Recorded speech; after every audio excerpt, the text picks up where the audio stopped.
Yo, it's Trent. Welcome to NFL Football Predictions 2024 Week 7. Sorry about that. Let me fix that.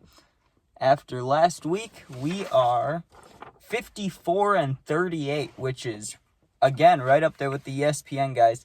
We had a great week. We had like 12 out of 14 correct predictions. It was absolutely beautiful. So hopefully we keep it up this week. I'm a Bears fan. There's no Bears football this week, so we're just going to pound through these because I'm ready. All right, you ready? So tonight's game, we got Broncos at Saints. Give me the Broncos on the road, 21-18. It's the battle of the rookie quarterbacks, but Nix has been playing a little longer, all right? So give me Nix on the road, 21-18 Broncos. Next, we got Pats and Jags. That's going to be a shitty game. I feel bad for the London fans that they even have to watch that game. But honestly, that's a tough one. The Jags look terrible, but I think they need at least one win in London. I think it'll happen. So give me the Jags 16-15, but Drake May, he's not bad. Like, I would not be upset if he was my quarterback, right? Like, that's what I'm saying. And so you guys, I know Tom Brady was the very tippy top. This isn't the bottom. He's better, all right? Like, May can do some things, possibly. But give me the Jags 16-15 in London. All right, Lions at Vikings. I do not think the Vikings stay perfect, honestly. Not even at home, okay? Give me the Lions on the road to take the number one spot in the NFC North, 31-28. Next, we got Titans at Bills. I think Bills at home, pretty close to a blowout win. Give me 35-13, Bills at home. Josh Allen, big game. And the Bills are complicated because 3 years ago, they were up there with the Chiefs. Like, they were that team to beat, you know what I mean? And then they would lose to the Chiefs in the playoffs. Like, that's usually how it went. Now, they're starting a little slow. They don't have Diggs, and they don't have... I mean, they have some receivers, but I wouldn't say they have, like, a true number one that Josh Allen's always ready to throw to. And with Josh Allen, he's a great quarterback, great scrambler, great thrower. But this year, he's been doing the same thing Jordan Love's been doing. He's just throwing a couple balls that you don't need to throw. It's like throw the ball away, and he just lobs it up there. It gets picked off. But the past 2 games, he's had one where he just done that same thing, but it's a huge completion instead. So, I don't know. It's complicated, but give me the Bills at home, 35-13 over the Titans. All right. Next, we got Dolphins at Colts. Again, no Tua, no win for the Dolphins. Plus, the Colts are home. AJR might be coming back, whether it's him or Flacco. Give me the Colts at home, 21-14. These next 4 games, I got all road team winnings. I know that's wild. All right, we have Seahawks at Falcons. I'm saying give me the Seahawks 28-25 upset of the week. I know a lot of Falcons fans aren't going to like that. And honestly, I've been shitting on the Falcons all year in my predictions, right? And I can't lie. There's only been 1 week I think I've picked them to win out of all their, 3-4 wins. But I got to say, even on the road, I still think the Seahawks upset them, all right? I'm just not that big of a fan of Kirk Cousins. I don't think that he will lead a team to the playoffs or even playoff victories, anything like that. So give me the Seahawks on the road, 28-25 against the Falcons. All right, halfway point.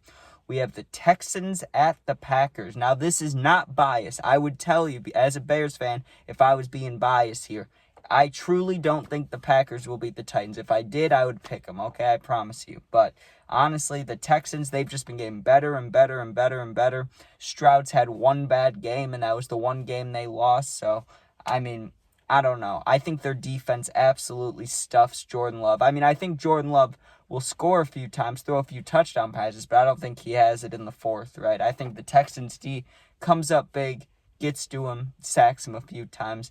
So give me the Texans on the road, 24-21 over the Packers. Whew. All right, Bengals at Browns. I'm saying give me a blowout win for the Bengals. Okay, I love me some Joey B, some Joey Burr. All right, that boy is cold. He's beautiful. All right. His football game is beautiful. He's not beautiful. You get what I'm saying, though. Honestly, for the Bengals, if they didn't start out so slow, they'd be a top, 10 team. You know what I'm saying? Just these past, 3 years, they start 0-2, and yet they still have a good season. So I think that same thing will happen, but I have faith in them because you got to think about it. They started, 0-3 or 0-4? Now, if they win this game, they'll be in 3-4. All right, so I think the Bengals are on the rise.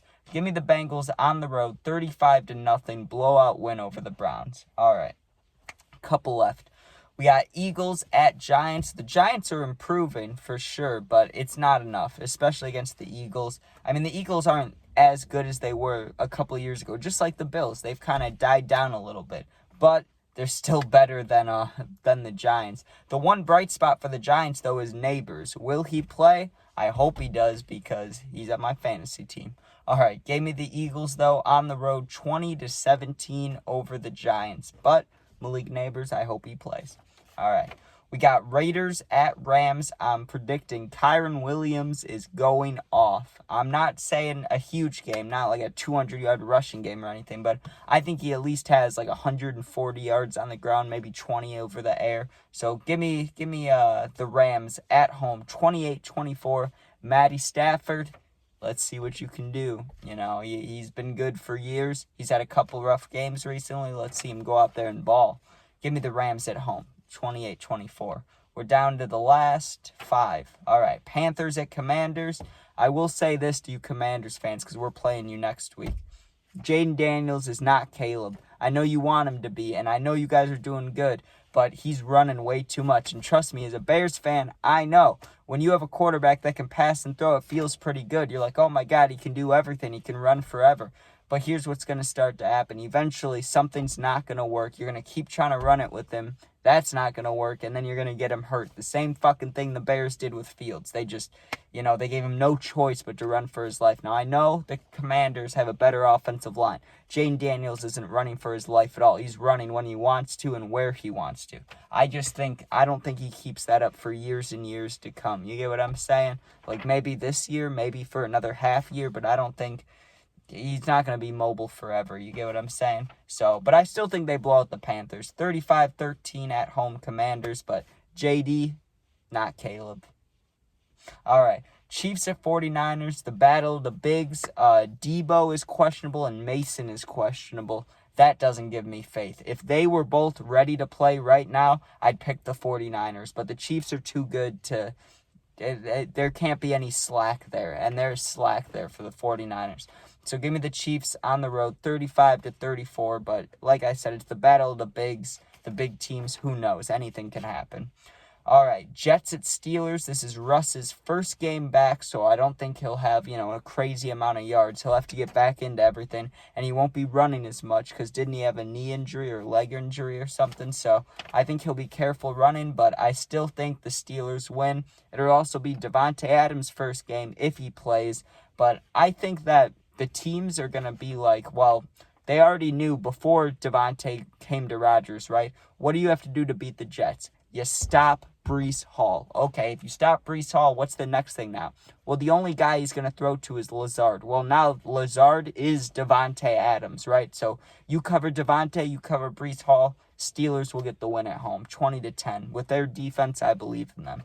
All right, final 2, and this is where it gets a little shaky here. We got the Ravens at the Buccaneers. That is a tough matchup. A big part of me wants to pick the Ravens, but I'm honestly taking the Bucs at home because I trust in Baker Mayfield. He's done great all year, and I think he continues that. Even if Lamar has a good game, even if, what's his name? Derrick Henry is running the ball. I don't think Baker lets him lose that game. I think he'll have the last laugh. So give me the Buccaneers at home, 28-21. Tough matchup, though. I could easily see the Ravens winning that, and that would not surprise me. Okay? And finally, Chargers at Cardinals. I'm saying 17-14 Cardinals at home. This is a rough watch as a football fan. I don't know who the hell's going to watch this game. No offense, but Arizona's cool. It's nice and warm there. And LA, I'm sure it's cool. I haven't really been to LA. I've been to Cali, but not LA. So who knows? I know I'm talking about the cities, not even the teams. Herbert is Herbert. He was good 2 years ago, and then I don't know what the fuck happened these past 2 years. I don't know. The Chargers went from a good team to a shit team real quick. And the Cardinals, I like Kyler Murray. I like him, okay? Because everybody was talking shit about him on Call of Duty, and he was hurt. And he comes back and runs around. I love his, like they said, he looks like a kindergartner that stole your phone or whatever, or a toddler that stole your phone. I love that shit. So give me the Cardinals at home, 17-14. Thanks for watching. I'll see you guys next week, and hopefully we improve. 54-38. Peace out.